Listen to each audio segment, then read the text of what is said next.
السلام علیکم ورحمۃ اللہ وبرکاتہ۔ الحمد للہ نحمده ونستعینه ونستغفره ونعوذ باللہ من شرور انفسنا ومن سیئات اعمالنا، من يهده الله فلا مضل له ومن يضلل فلا هادي له، ونشهد ان لا اله الا الله وحده ونشهد أن سيدنا ومولانا محمدا عبده ورسوله. أما بعد فإن خير الحديث كتاب الله، وخير الهدي هدي محمد صلى الله عليه وسلم، وشر الأمور محدثاتها، وكل محدثة بدعة، وكل بدعة ضلالة، وكل ضلالة في النار. اللهم صل على محمد وعلى آل محمد كما صليت على إبراهيم وعلى آل إبراهيم إنك حميد مجيد. اللهم بارك على محمد وعلى آل محمد كما باركت على إبراهيم وعلى آل إبراهيم إنك حميد مجيد. أعوذ بالله السميع العليم من الشيطان الرجيم من همزه ونفخه ونفثه. بسم الله الرحمن الرحيم. إنما يريد الله ليذهب عنكم الرجس أهل البيت ويطهركم تطهيرا. ہر قسم کی تحمید و ستائش، کبریائی، بڑائی اللہ وحدہ لا شریک کی ذات کے لیے، اور اللہ تعالیٰ کی حمد و ثنا کے بعد بے شمار لاتعداد انگن درود السلام امام الانبیاء، امام الحرمین، سید الثقلین، جد الحسن والحسین، جناب محمد رسول اللہ صلی اللہ علیہ وسلم کی ذات اقدس و ذات طیبہ پر. حضرات، آج کے اس خطبہ جمعہ میں میں پیارے پیغمبر حضرت محمد صلی اللہ علیہ وسلم کے اہل بیت، آپ کے گھر والے، ان کی فضیلت، عظمت اور ان کے مسلمانوں پر کیا حقوق ہیں، اس حوالے سے کچھ گزارشات کرنے کی اللہ تعالیٰ کی توفیق اور فضل سے کوشش کروں گا. پہلی بات یہ ہے کہ پیغمبر علیہ السلام کے گھر والے، آپ کا اہل بیت، اس سے مراد کون لوگ ہیں؟ جو عظمت قرآن پاک کے اندر بیان کی گئی ہے، اس میں سب سے پہلے اس فضیلت اور عظمت میں پیغمبر علیہ السلام کی ازواج مطہرات، آپ کی بیویاں شامل ہیں. یہ بات ہو بھی کیسے سکتی ہے کہ ایک شخصیت کے گھر والوں کا تذکرہ ہو، ان کے اہل بیت کا بیان ہو، اور اس شخصیت کی جو ازواج ہیں، بیویاں ہیں، انہی کو اہل بیت میں شامل نہ کیا جائے. اہل بیت قرآن پاک کی جو آیت ہے، اس میں اللہ تعالیٰ نے بڑی وضاحت سے اہل بیت کے حوالے سے یہ شان و عظمت بیان کی ہے کہ اللہ تعالیٰ نے اس بات کا خاص طور پہ ارادہ کیا ہے کہ اہل بیت کی ہر طرح سے تطہیر فرما دے، ان کو ہر طرح کے عیب سے اللہ تعالیٰ پاک فرما دے. اور اسی طرح اس آیت کی تفسیر میں، وضاحت میں،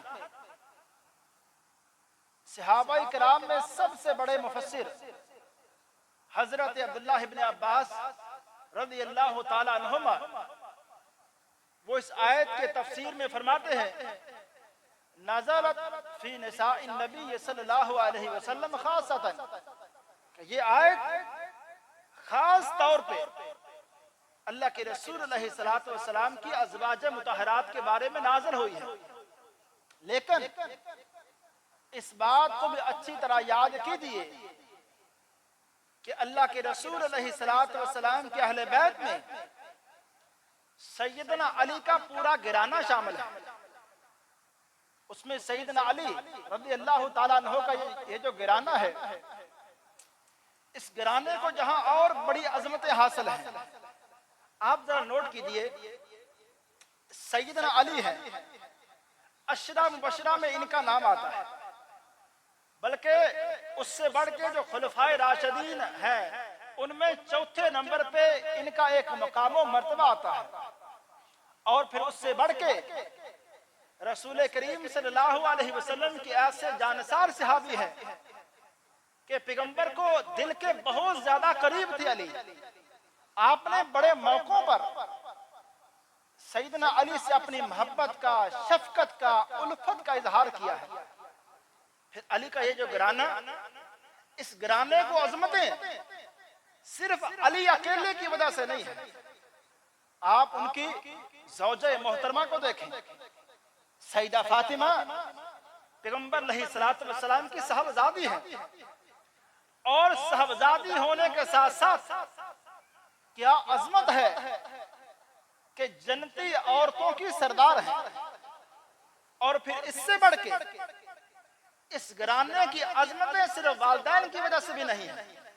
ان کے بچے صاحبزادے جو دو شہزادے ہیں حسنین کریمین، حضرت حسن ہیں، حضرت حسین ہیں رضی اللہ تعالی عنہما. اب وہ شہزادے، ان کو عظمت اپنی والدہ کی وجہ سے نہیں ملی. ان کا اپنا مقام اپنے والد علی کی وجہ سے ہی نہیں ہے. جہاں ان کے عظمت والے والدین ہیں، وہاں ان کا اپنا ذاتی مقام یہ ہے کہ جنتی نوجوانوں کے سردار ہیں. اللہ کے رسول علیہ الصلوۃ والسلام کو یہ دو شہزادے اتنے اچھے لگتے، آپ کے اتنا قریب. پیغمبر کی وہ جو محبتیں ہیں، جو محبتیں آپ نے بچپن کے اندر اپنے بیٹوں کو نہیں دے سکے. آپ کے سگے بیٹے بچپن کے اندر فوت ہو گئے. وہ ساری محبتیں، وہ ساری الفتیں، ساری شفقتیں پیغمبر کے طرف سے حسنین کریمین کو ملی ہے. آپ نے یہاں تک فرمایا اللہ میں ان دو شہزادوں سے محبت کرتا ہوں، اور اللہ تو بھی ان دونوں سے محبت کر. اور تیسری بات فرمایا اللہ جو ان دو شہزادوں سے محبت کرتا ہے اللہ تو ان سے بھی محبت کر. یعنی تین دعائیں، تین باتیں اللہ کے رسول علیہ الصلوۃ والسلام نے ان کے حوالے سے فرمائی. اور سیدہ عائشہ رضی اللہ تعالی عنہا بیان کرتی ہے اہل بیت کی عظمت کو، کہ اہل بیت کی عظمت کیا ہے. فرماتی ہیں ایک دن، صحیح مسلم کی روایت ہے، کہتی ایک دن اللہ کے رسول علیہ الصلوۃ والسلام باہر تشریف لائے، اور آپ نے کالے رنگ کی ایک چادر اپنے اوپر اوڑھ رکھی تھی. دیکھا کہ حسن آئے ہیں، اس کے بعد حسین آئے ہیں، پھر فاطمہ آئی ہے، پھر علی آئے ہیں رضی اللہ عنہم اجمعین. ان سب کو ایک چادر میں اللہ کے رسول علیہ الصلوۃ والسلام نے لیا، اور اس کے بعد دعا فرمائی اور قرآن پاک کی اس آیت کو بھی تلاوت کیا. کہا یہ میرے اہل بیت ہیں، یہ میرے گھر والے ہیں.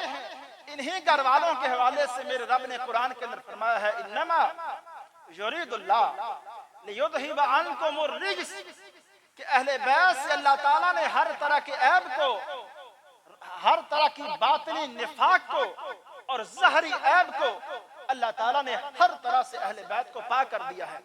اور ساتھ ہی اس موقع پہ فرمایا اللہم ہؤلاء اہلی، اے اللہ یہ حسن ہے، یہ حسین ہے، یہ فاطمہ ہے، یہ علی ہے، اللہ یہ بھی میرے گھر والے ہیں. اللہ ان کو بھی وہ عظمتیں، ان کو بھی وہ شان، وہ مرتبہ اللہ وہ عطا فرما دے. اور پیغمبر علیہ الصلوۃ والسلام کی ازواج مطہرات بھی ان ساری دعاؤں کے اندر شامل ہیں. میرے بھائی اسی طرح مشہور درود پاک ہم پڑھتے ہیں جب ہم کہتے ہیں اللہم صلی علی محمد وعلی آل محمد. یہاں جو آل کا لفظ ہے، اس آل میں بیویاں بھی شامل ہیں اور حضرت علی کا پورا گھرانہ بھی شامل ہے. اور اس کی دلیل صحیح البخاری میں ہے، صحیح البخاری میں یہی روایت، یہی درود ان الفاظ کے ساتھ بھی ہے کہ اللہم صلی علی محمد و ازواجہ و ذریاتہ، کہ اے اللہ محمد صلی اللہ علیہ وسلم پر بھی، آپ کی ازواج مطہرات پر بھی، اور آپ کی آل اولاد پر بھی اللہ رحمتیں بھیج دے۔ اللہ تو درود بھیج، درود بھیجنے کا مطلب یہ ہے کہ اللہ تو رحمتیں بھیج۔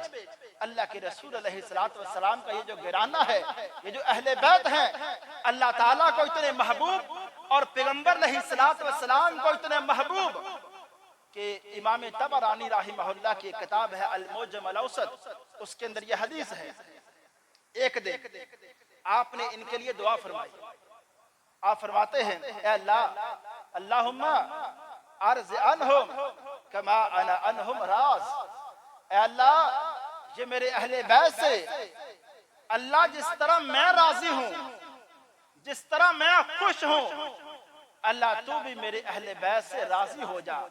یعنی عرض کرنے کا مقصد یہ ہے ایک مسلمان کو ذہنی طور پہ اس بات پر غور اور فکر کرنا چاہیے کہ پیغمبر کا وہ اہل بیت، پیغمبر کا وہ گرانہ جس گرانے پہ اللہ کے رسول بھی راضی ہوں اور اللہ خود بھی راضی ہوں، ایک مسلمان کو زیب ہی نہیں دیتا کہ اس گرانے کے حوالے سے اپنے دل کے اندر کسی قسم کا نفاق رکھے، کسی قسم کا بغض رکھے، کوئی اناد رکھے، ان کے حوالے سے کسی قسم کا کوئی جملہ کہے یا ان کے حوالے سے کسی قسم کا کوئی جملہ لکھے۔ میں عرض یہ بھی کرنا چاہتا ہوں اللہ کے رسول علیہ السلام کے ان اہل بیت کے حوالے سے ایک بڑا پیارا جملہ صحیح البخاری کے اندر آتا ہے، جس کو سیدنا صدیق نے کہا ہے۔ سیدنا صدیق کہتے ہیں لوگوں ارقبوا محمد صلی اللہ علیہ وسلم فی اہل بیتہ، لوگوں اگر کوئی بندہ محمد صلی اللہ علیہ وسلم کے قریب ہونا چاہتا ہے تو آپ کے گھر والوں سے محبت کر کے، ان کے ساتھ حسن سلوک کر کے ہی پیغمبر علیہ السلام کو بندہ قریب ہو سکتا ہے۔ اور اسی طرح ایک موقع پہ جب سیدنا علی رضی اللہ تعالیٰ عنہ نے سیدنا صدیق کی ہاتھ پر بیعت کی تھی اور دونوں بزرگوں کے مابین جو کچھ تبادلہ خیال کچھ باتوں کا ہوا، اس میں سے سیدنا علی نے کہا اے صدیق ہم نبی کے گھر والے ہیں، اور سیدنا صدیق رضی اللہ تعالیٰ عنہ نے پیغمبر کے گھر والوں کے حوالے سے اپنے جذبات کا اظہار اس طرح کیا، کہا علی والذی نفسی بیدہ، علی مجھے اس ذات کی قسم ہے جس کے ہاتھ میں میری جان ہے، علی لقرابت رسول اللہ صلی اللہ علیہ وسلم احب الی ان اصل من قرابتی، کہا علی مجھے قسم ہے میرے رب کی، پیغمبر کے گھر والے صدیق کو اپنے گھر والوں سے بڑھ کے محبوب ہیں۔ یہ ہو بھی کیا سکتا ہے کہ ایک میرے گھر والے ہوں، ایک پیغمبر کے گھر والے ہوں، میرے گھر والوں کا کیا مقابلہ بنتا ہے پیغمبر علیہ السلام کی اہل بیت سے۔ اور اسی طرح کی بات سیدنا عمر رضی اللہ تعالیٰ عنہ کے بارے میں بھی آتی ہے، جب ان سے ایک دن سیدنا عبداللہ بن عمر رضی اللہ تعالیٰ عنہما ملنے کے لیے آتے ہیں، آئے دیکھا کہ حضرت عمر مصروف ہیں کسی کام کے اندر، ملاقات کیے بغیر چلے گئے۔ پھر دیکھا کہ حضرت حسین رضی اللہ تعالیٰ عنہ وہ حضرت عمر کے پاس ملنے آ رہے ہیں، دیکھا کہ عبداللہ بن عمر واپس آ رہے ہیں، انہوں نے کہا کہ آپ امیر المومنین سے ملاقات کے لیے جا رہے ہیں؟ جی میں امیر المومنین سے ملاقات کے لیے جا رہا ہوں۔ کہا وہ تو مصروف ہیں، میں نے دیکھا میں واپس آ گیا ہوں۔ حضرت حسین بھی واپس آنے لگے، ادھر حضرت عمر کی نظر پڑی اور حضرت حسین رضی اللہ تعالیٰ عنہ کو بلایا، کہا حسین خیریت تھی؟ کہا آپ سے ملنے آ رہا تھا، آپ مصروف تھے اس لیے میں آگے نہیں آ سکا۔ حضرت عمر نے کہا کہ اگر عبداللہ واپس چلا گیا ہے میری مصروفیات کو دیکھ کر، لیکن اے حسین تو عبداللہ جیسا نہیں ہے، تیرا مقام عبداللہ جیسا نہیں ہے، تو تو میرے پیغمبر علیہ الصلوۃ والسلام کے گھر والوں میں سے ہے اور یہ اہل بیت. میں عرض یہ کرنا چاہتا ہوں اللہ تعالیٰ نے ان کو یہ جو مقام و مرتبہ دیا ہے صرف اس وجہ سے نہیں دے دیا کہ ایک صرف انہوں نے پیغمبر علیہ الصلوۃ والسلام کے گھر والے ہونے کی وجہ سے اس مقام و مرتبے کو اس طرح سے استعمال کیا ہو جس طرح آج کا لوگ ایک بڑا بزرگ ہے عظمت والا معاشرے میں اس کا ایک مقام ہے, بس باقی لوگ اس کے باقی گھر والے ہر طرح سے نالائق بھی ہوں تو پھر بھی سمجھتے ہیں کہ ہمیں وہ والا مقام حاصل ہونا چاہیے جو ہمارے والد صاحب کو ہے, جو فلاں پیر صاحب کو ہے, جو ہمارے فلاں کو ہے. میں عرض کرنا چاہتا ہوں اہل بیت کے اندر وہ ساری کی ساری خوبیاں اس طرح سے کہ پیغمبر علیہ الصلوۃ والسلام نے ایک دن اپنے انہیں گھر والوں کو فرمایا, اے فاطمہ یا فاطمہ تو اے ملی, اے فاطمہ اپنے رب کے سامنے روز قیامت کھڑے ہونے کے لیے عمل کر کے جانا. یہ نہ کہنا کہ میں پیغمبر کی بیٹی ہوں, میں پیغمبر علیہ الصلوۃ والسلام کے اہل بیت میں شامل ہوں. آپ کو صرف یہ عظمت روز قیامت کامیاب نہیں کر سکتی ہے, تو یہ عاجزی, یہ انکساری, یہ ہر طرح سے وہ عظمت اہل بیت کو اس طرح سے حاصل ہے. میں عرض کرنا چاہتا ہوں حضرات یہ پیغمبر ہیں اور ایسے انصاف والے ہیں اور یہ پیغمبر کا اہل بیت ہے, ان کو یہ عظمتیں یہ مقام ایسے ہی نہیں مل گیا. سیدہ فاطمہ ہیں, جنتی خواتین کی سردار ہیں, اس کے باوجود اپنے گھر کے اندر اتنی سخت زندگی گزار رہی ہیں. آٹا جو ہے خود پیستی ہیں, گھر کے سارے کام خود کرتی ہیں. علی شہزادہ ہے. ایک دن خبر ملتی ہے, یہ صحیح البخاری کی روایت ہے, خبر ملتی ہے کہ اللہ کے رسول علیہ الصلوۃ والسلام کے پاس کچھ غلام آئے ہیں. دونوں کے درمیان مشورہ ہوتا ہے. علی کہتے ہیں فاطمہ ذرا آپ جاؤ اپنے ابو جان کے پاس, اللہ کے رسول علیہ الصلوۃ والسلام کے پاس ایک غلام لے آئیں تاکہ ہمارے گھر کے کام کاج میں وہ ہماری مدد کرے. سیدہ فاطمہ نے کہا علی یہ کام آپ کریں, میں ابو جان کے سامنے یہ سوال لے کے نہیں جانا چاہتا. پھر مشورہ ہوا, دونوں اکٹھے جاتے ہیں اللہ کے رسول علیہ الصلوۃ والسلام کے پاس. علی بھی جاتے ہیں, فاطمہ بھی جاتی ہے. جا کے اپنا سوال عرض کیا. اللہ کے رسول علیہ الصلوۃ والسلام نے اپنے گھر والوں کو کیسا تیار کیا تھا اور کیسی زندگی کے اندر ان کی کیسی تربیت کی تھی. فرمایا فاطمہ اے علی ابھی تک اصحاب صفہ کے حالات ٹھیک نہیں ہیں, ابھی فلاں لوگوں کے حالات ٹھیک نہیں ہیں. آپ لوگوں کے پاس رہنے کو گھر ہے, اصحاب صفہ کے پاس تو رہنے کو گھر بھی نہیں ہے. میں فاطمہ میں آپ لوگوں کو غلام کیسے دے سکتا ہوں؟ یہ نظام ہے پیغمبر علیہ الصلوۃ والسلام کا. اور فرماتے ہیں فاطمہ مسئلہ کیا ہے؟ ابو جان کام کر کر کے تھک جاتی ہوں, اس لیے عرض کیا ہے ایک غلام دے دیا جائے. فرمایا اے فاطمہ عرض یہ بتانا چاہتا ہوں اگر کام کر کر کے تھک جاتی ہو, رات کو سونے سے پہلے 33 مرتبہ سبحان اللہ, 33 مرتبہ الحمدللہ اور 34 مرتبہ اللہ اکبر, یا ایک روایت کے اندر 100 کی گنتی پوری کرنے کے لیے لا الہ الا اللہ وحدہ لا شریک لہ لہ الملک ولہ الحمد وہو علی کل شیء قدیر. یہ 100 کی تسبیح فاطمہ سونے سے پہلے پڑھ لیا کرو, اللہ تعالیٰ تمہاری تھکاوٹ کو دور کر دیں گے. میں اور آپ یہاں سوچیں کہ اپنے گھر والے آئے ہیں, اپنے جگر کا ٹکڑا آیا ہے اللہ کے رسول علیہ الصلوۃ والسلام کے پاس, وہ جگر گوشہ پیغمبر علیہ الصلوۃ والسلام کا جس کے بارے میں فرمایا لوگوں اس بات کو توجہ سے سن لو کہ جس نے فاطمہ کو تکلیف پہنچائی اس نے مجھے تکلیف پہنچائی. فاطمہ تو میرے دل کا ٹکڑا ہے, وہ دل کا ٹکڑا اللہ کے رسول علیہ الصلوۃ والسلام کے پاس آتا ہے. آپ غلام نہیں دیتے بلکہ وظیفے بتا کے واپس بھیج رہے ہیں. ایسا تیار کیا ہے اللہ کے رسول علیہ الصلوۃ والسلام نے اپنے گھر والوں کو, اپنے اہل بیت کو. یہ عظمتیں اور شان, یہ مرتبہ اس طرح سے ملا ہے اہل بیت کو. اور مزید میں ان کے حوالے سے یہ بات کہنا چاہتا ہوں, اللہ کے رسول علیہ الصلوۃ والسلام کا یہ جو پیارا گھرانہ ہے سیدنا علی رضی اللہ تعالی عنہ ہو, ایسی عظمتیں, ایسی شان, ایسا مقام اللہ تعالیٰ نے عطا فرمایا ہے خیبر کا موقع ہے، اللہ کے رسول علیہ الصلوۃ والسلام صحابہ اکرام کے اندر ایک اعلان فرماتے ہیں، لوگوں کل کے دن خیبر چند دنوں سے ایک مشکل بنا ہوا ہے، فتح نہیں ہو رہا، کل اللہ تعالیٰ ایک ایسے بندے کے ہاتھ پر اس علاقے کو فتح کروائے گا جس بندے سے اللہ اور اس کے رسول محبت کرتے ہیں، اور وہ بندہ اللہ اور اس کے رسول سے محبت کرتا ہے۔ کیا جملہ ہے کہ اللہ اور اس کے رسول اس سے محبت کرتے ہیں اور وہ بندہ اللہ اور اس کے رسول سے محبت کرتا ہے۔ اگلے دن سیدنا عمر جیسا بندہ وہ کہتے ہیں وہ ایک رات ایسی تھی جس رات میرے دل میں تمنا پیدا ہوئی، میں نے بھی سوچا، میں نے کہا کاش کل یہ مقام و مرتبہ میرے حصے میں آ جائے، لیکن صبح ہوتی ہے، آپ پوچھتے ہیں علی کہاں ہے؟ آنے والوں میں علی شامل نہیں ہے۔ فرمایا علی کہاں ہے؟ بتایا گیا کہ علی کی آنکھوں میں درد ہے۔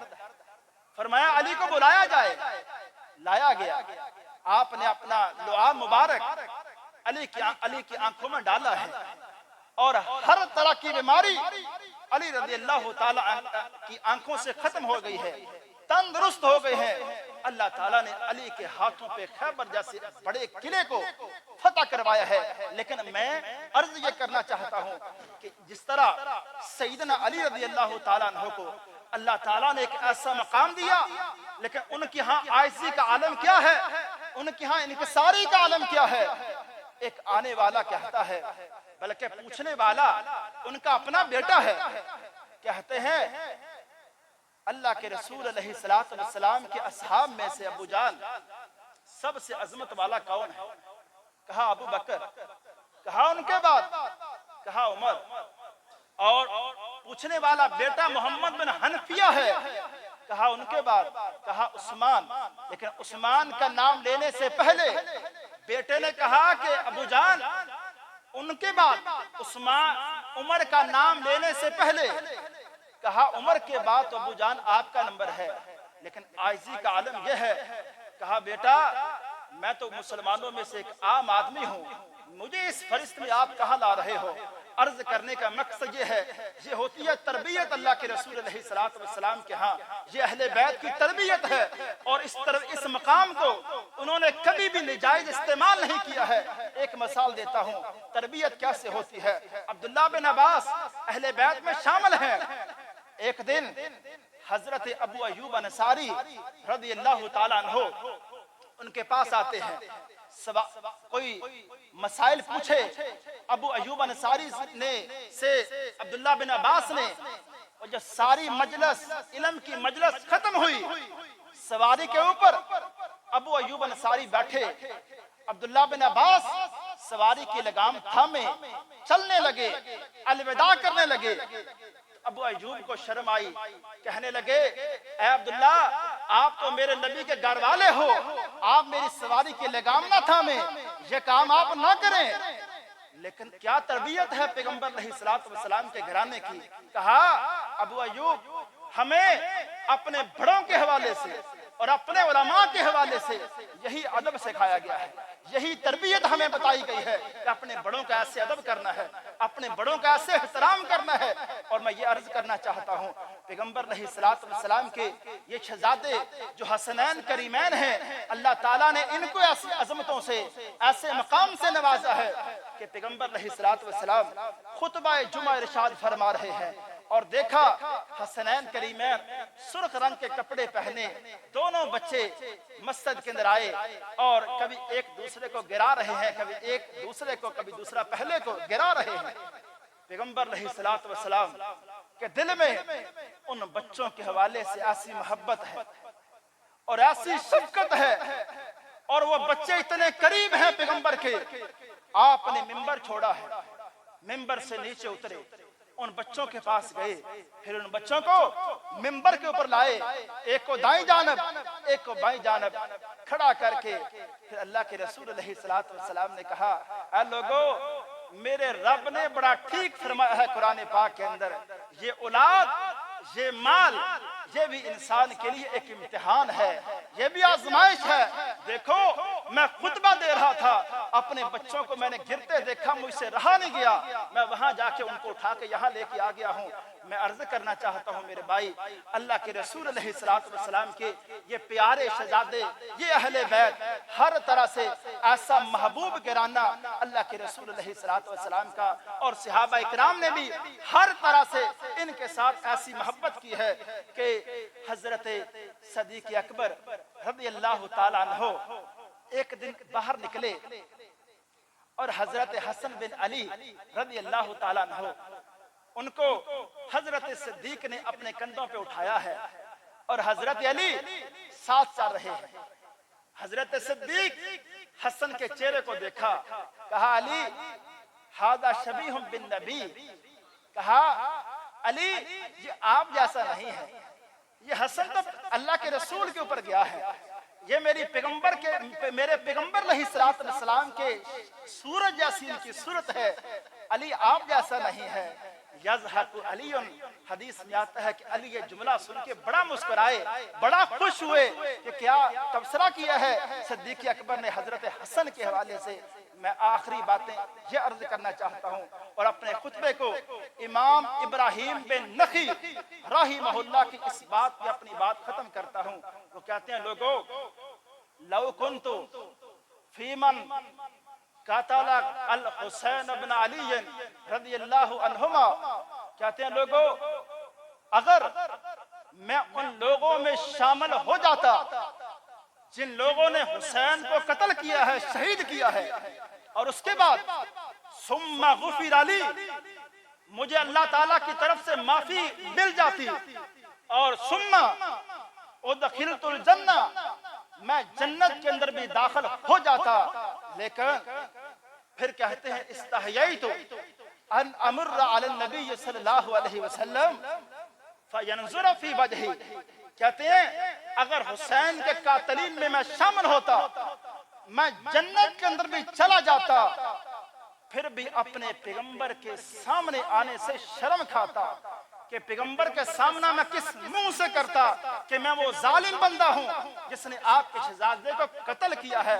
میرے بھائی، ہر مسلمان کا وہ کیسا بھی مسلمان ہو، اس کا متفقہ ایک ایمان، متفقہ عقیدہ ہے کہ پیغمبر علیہ السلام کے شہزادوں کو جس نے بھی قتل کیا ہے اور جس نے بھی تکلیف پہنچائی ہے، اللہ تعالیٰ کی اس بندے پہ لعنت ہے۔ اور حدیث کے اندر یہ واضح الفاظ ہیں کہ پیغمبر علیہ السلام کے اہل بیت کو ستانے کے حوالے سے آپ نے لوگوں کو یہ خبردار کیا تھا، کہا تھا اذکرکم اللہ فی اہل بیتی، لوگوں اپنے اہل بیت کے حوالے سے میں تم سب کو اللہ تعالیٰ سے ڈراتا ہوں کہ میرے اہل بیت کے حقوق ہیں، پیغمبر علیہ السلام کے گھرانے کے اپنے حقوق، اپنا ادب، اپنا احترام ہے میرے بھائی۔ اس لیے ہمیں پیغمبر علیہ السلام کے گھرانے کو پڑھنا ہے اور ان کی سیرت کو پڑھ کے ہم نے کیا سمجھنا ہے کہ ان شہزادوں کے اندر بڑوں کا احترام کیسا تھا، ان شہزادوں کے اندر دین کی غیرت کیا تھی، ان شہزادوں کے اندر یا پیغمبر علیہ السلام کے گھر والوں کے اندر دین کے حوالے سے عمل کرنے کی جب بات آئے یہ کہاں کھڑے ہیں؟ کیا انہوں نے صرف اپنے ہاں اس مقام کو، اپنے مرتبے کو صرف نجائز طور پہ استعمال نہیں؟ میرے بھائی، ہر پیغمبر علیہ السلام کے گھرانے کے ایک فرد کو آپ اٹھائیں، آپ حسنین کریمین کو دیکھیں، اپنی ہی عظمت و شان رکھتے ہیں، آپ علی کا مقام دیکھیں، اپنی ہی عظمت اور شان رکھتے ہیں، آپ سیدہ فاطمہ رضی اللہ تعالیٰ عنہ کا مقام و مرتبہ دیکھیں، ان کی بھی اپنی شان و عظمت ہے۔ اللہ تعالیٰ سے دعا ہے اللہ تعالیٰ مجھ سمیت ہم سب کو اہل بیت ہوں، نبی کریم صلی اللہ علیہ وسلم کے صحاب ہوں، ان کی محبت پر ہمیں زندہ رکھے اور اسی ایمان اور اسی عقیدے پر ہمیں موت دے۔ وما علیہ الا البلاغ۔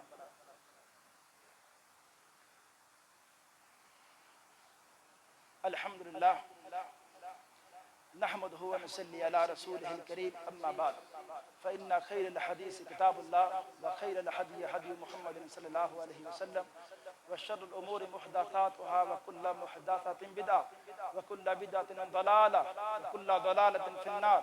اللهم صل على محمد وعلى آل محمد كما صليت على إبراهيم وعلى آل إبراهيم إنك حميد مجيد۔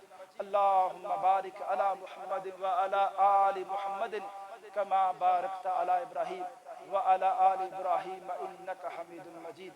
ربنا آتنا في الدنيا حسنة وفي الآخرة حسنة وقنا عذاب النار. ربنا آتنا في الدنيا حسنة وفي الآخرة حسنة وقنا عذاب النار. اللهم اشف مرضانا ومرضى المسلمين.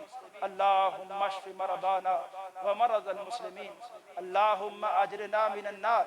اللهم أجرنا من النار. اللهم إنا نسألك جنة الفردوس. اللهم إنا نسألك جنة الفردوس.